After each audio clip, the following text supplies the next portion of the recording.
Okay बच्चों, तो अब हम करने जा रहे हैं एक्सरसाइज 10.2 का क्वेश्चन नंबर 13 जो आपकी स्क्रीन पर है। क्वेश्चन क्या है? Prove that opposite sides of quadrilateral circumscribing a circle subtend supplementary angle at the centre. चलो तो पहले डायग्राम बना लेते हैं, क्वाड्रिलेटरल बना लेते हैं, एक सर्कल बना लेते हैं ऐसा और एक क्वाड्रिलेटरल बना लेते हैं। ठीक है,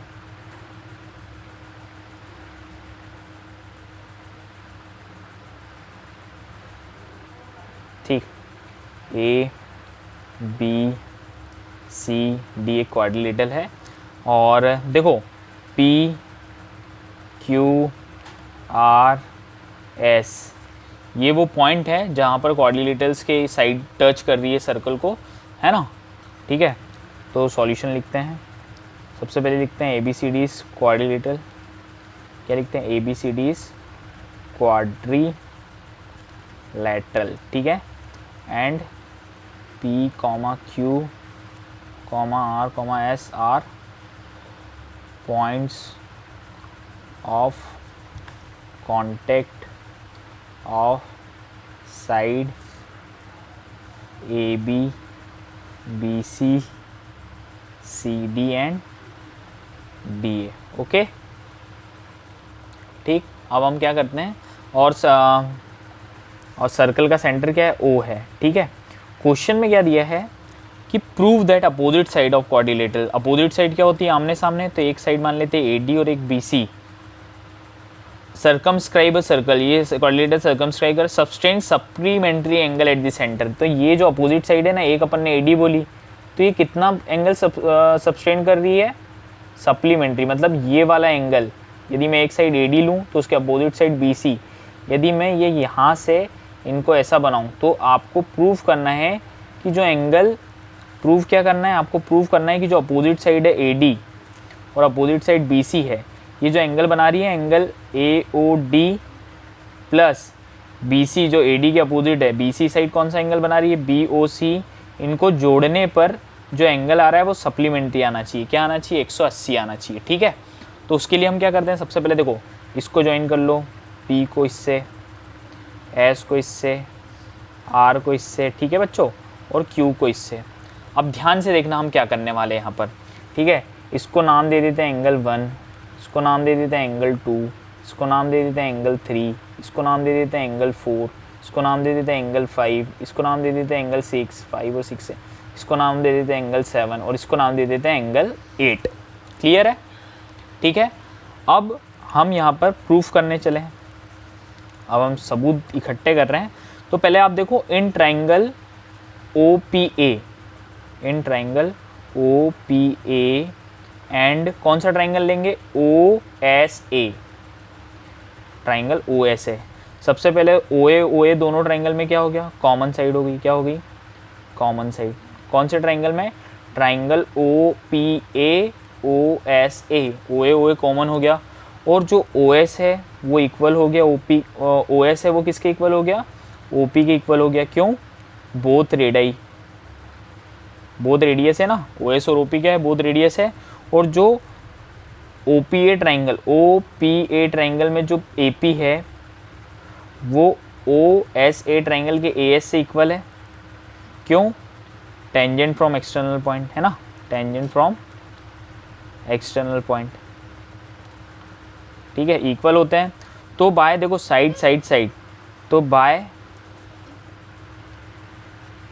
साइड हम बोल सकते हैं जो ट्राइंगल OPA है वो किसके कॉन्ग्रुएंट आएगा? ट्राइंगल OSA के, है ना। और यदि ये दोनों ट्राइंगल कॉन्ग्रुएंट है, ये वाला ट्राइंगल और ये वाला ट्राइंगल कॉन्ग्रुएंट है, तो हम बोल सकते हैं कि इस ट्राइंगल का एंगल 1 इस ट्राइंगल के एंगल 2 से इक्वल है बाय CPCT। तो बच्चों मैंने बोला था ना, जब दो चीज़ आपस में इक्वल हो तो उसको किसी तीसरे के इक्वल लिख सकते हैं, तो मैंने लिख दिया उन दोनों को x के इक्वल। तो सिमिलर क्या हो जाएगा? ट्राइंगल OBP और OBQ भी इसी तरीके से कॉन्ग्रुएंट हो जाएंगे। ट्राइंगल OBP भी कॉन्ग्रुएंट हो जाएंगे किसके? ट्राइंगल OBQ के। ठीक है, तो जो एंगल 3 है वो किसके एंगल इक्वल आ जाएगा, एंगल 4 के। ये दोनों आपस में इक्वल है, इन दोनों को किसी तीसरे के इक्वल बोल देते हैं, y के, ठीक है। फिर इसी तरह जो एंगल 5 है वो भी किसके एंगल, जो ट्राइंगल हमारा जो कौन सा है, ट्राइंगल OCQ, OCQ भी किसके कॉन्ग्रुएंट आ जाएगा, OCR के, ट्राइंगल OCR के। तो जो हमारा एंगल 5 रहेगा वो एंगल 6 के इक्वल आ जाएगा। तो इसको मैं किसी तीसरे के इक्वल बोल देता हूँ, ये दोनों इक्वल है तो किसी तीसरे के इक्वल है, Z के बोल देता हूँ। फिर जो हमारा ट्राइंगल ODR है वो भी किसके कॉन्ग्रुएंट आ जाएगा बच्चों, ODS के, ट्राइंगल ODS की कॉन्ग्रुएंट आ जाएगा, ठीक है। तो जो एंगल 7 है वो इक्वल एंगल 8 के आ जाएगा, और ये दो एंगल इक्वल है तो किसी तीसरे के इक्वल लिख लेते हैं, मान लेते हैं W। अब आपको मालूम है पूरा यदि गोल गोल गोल गोल ये एंगल को प्लस कर दिया जाए, मैं यदि angle 1 plus angle 2 plus angle 3 plus angle 4 plus angle 5 plus angle 6 plus angle 7 plus angle 8 को यदि जोड़ दूं तो इन सब का सम कितना होगा, 360 डिग्री। पता है ना, पूरा टोटल एंगल घुमा के वापस आता है तो उसका एंगल कितना होता है, 60 डिग्री। अब देखो एंगल 1 और एंगल 2 दोनों x के बराबर है तो मैं इसको x प्लस एक्स लिख लेता हूँ। एंगल 3 और एंगल 4 किसके बराबर है, y के, तो मैं इसको y प्लस 5 लिख सकता हूँ। और एंगल 5 प्लस एंगल 6 किसके बराबर है, z के, तो मैं इसको z प्लस 5 की जगह z और 6 की अभी z लिख दूंगा।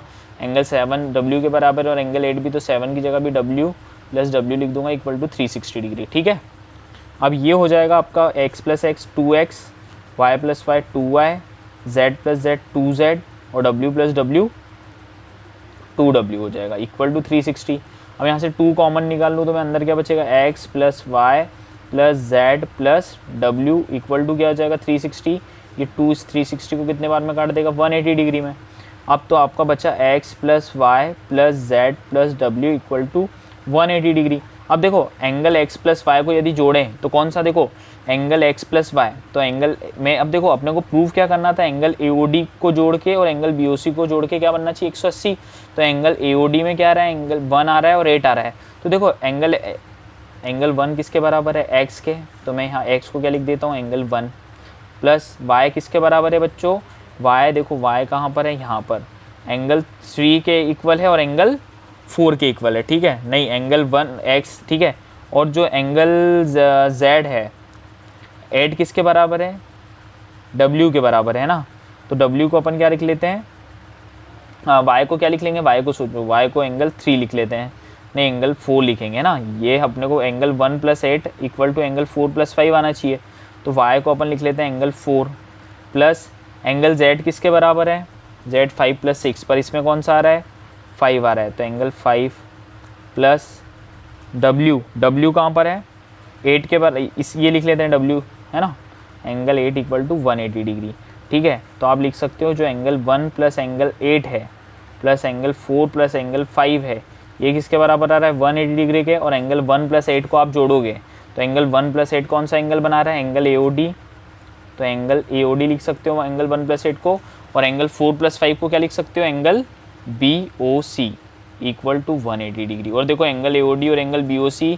AD साइड और BC साइड सेंटर पर बना रहे हैं, और इन दोनों का जो एंगल बना रहे हैं अपोजिट साइड ऑफ क्वाड्रिलेटरल, ये क्या रहा है, सप्लीमेंट्री। तो ये हो गया आपका प्रूफ। देखो यहाँ पर आप थोड़ा सा, जैसे एंगल x प्लस वाई को आप बोलोगे सर आपने ज़बरदस्ती एंगल 1 क्यों बोला है, देखो यहाँ पर हमको समझना पड़ेगा। देखो x और हम y और z और w क्या लिखें कि ये वाला आ जाए, तो हम देखो एंगल 1 प्लस एंगल 8 लिखे तो एंगल 1 किसको लिखेंगे, x को, एंगल 8 किसको लिखेंगे, एंगल 8 हम लिखेंगे w को, तो w की जगह एंगल 8 लिखा। वहीं पर ये जो अपोजिट साइड एंगल सब्सटेंड कर रही है तो एंगल 4 और 5, तो एंगल 4 किसको लिखोगे आप, y को, तो y की जगह 4 लिखा और 5 इसकी जगह लिखा, ठीक है बच्चों। तो ये हो गया आपका प्रूफ। ये इंपॉर्टेंट क्वेश्चन है, बोर्ड के हिसाब से कर लेना। Thank you.